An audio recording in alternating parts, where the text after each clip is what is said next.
Ուրեմն մեր շենքի բակում մի հարևան ունենք, Աշոտ Քեռին։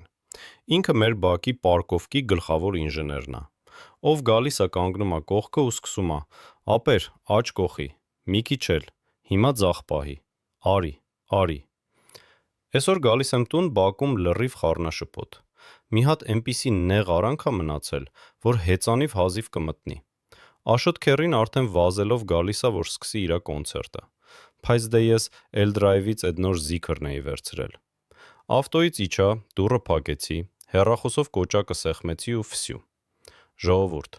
ավտոն ինքն իրան ռուլը ֆռացնելով էնպես սիրուն մտավ ու կանգնեց այդ արանքը, որ Աշոտ Քեռու ձեռքից սիգարետը վայր ընկավ։ Աչքերը չռած ասում է. «Այ տղա, էս սատանու բան ա, ով ա քշում»։ Ասում եմ. Աշոտ Քեռի, էս L-Drive-ի ապագան ա։